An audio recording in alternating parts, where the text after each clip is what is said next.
Welcome back to Arise Review. Drones are sent on their deadly missions by operators half a world away.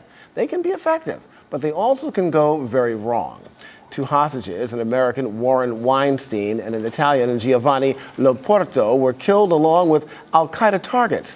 Now, the strike took place 4 months ago in Pakistan, but details have only been released this week, along with an apology to the hostages' families.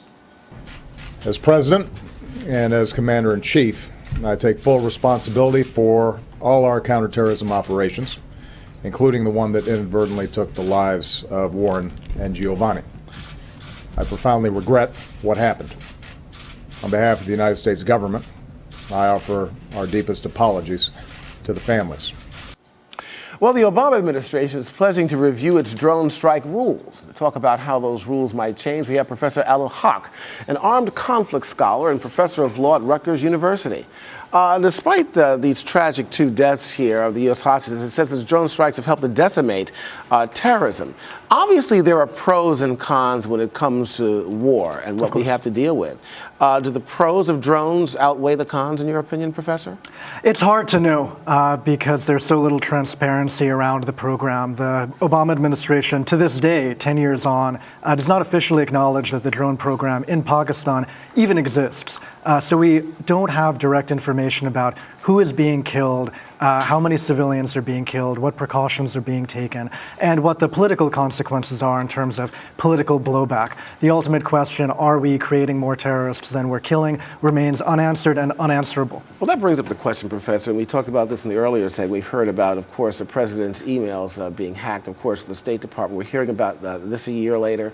We're hearing about this 4 months later. Are you concerned, Professor, of a closed-door policy against information that is given to the public, especially when it comes to things as serious as this?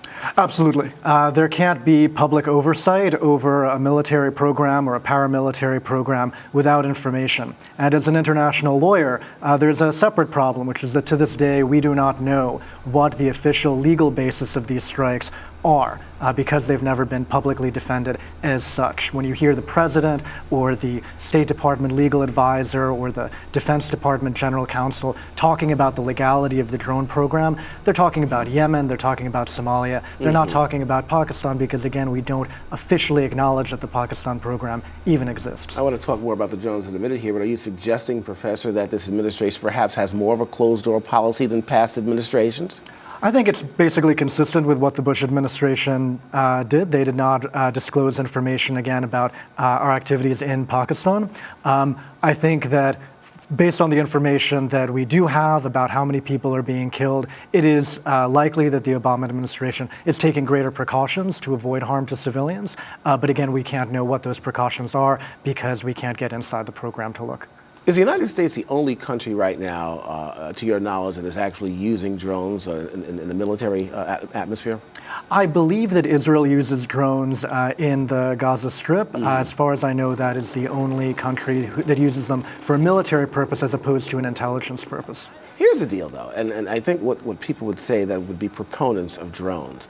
There's been a lot of talk in the United States about boots on the ground, casualties. Of course, we've seen these pictures coming forth. We saw it in the late part of the Pacific of World War II, then, of course, with Vietnam, which really turned the tide, public opinion against those wars. Drones basically keep that out of the equation in the sense you're talking about machines. With that being said, Professor, we're talking about collateral damage. Things happen in war. Certainly. Is that justified enough to say, hey, look, we need to keep this program going based upon the need?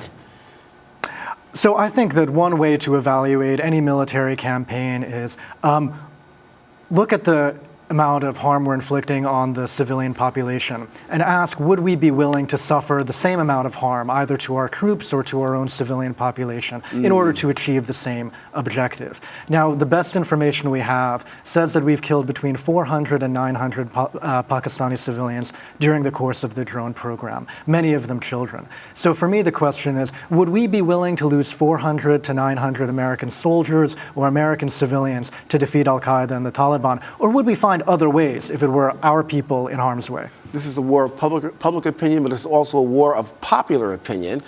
We have a so-called ally in Pakistan, and I say so-called, and I don't use that necessarily loosely here. We're not certainly gaining any sort of allegiance with them as a result of continued use of drones over in that country. Don't you agree?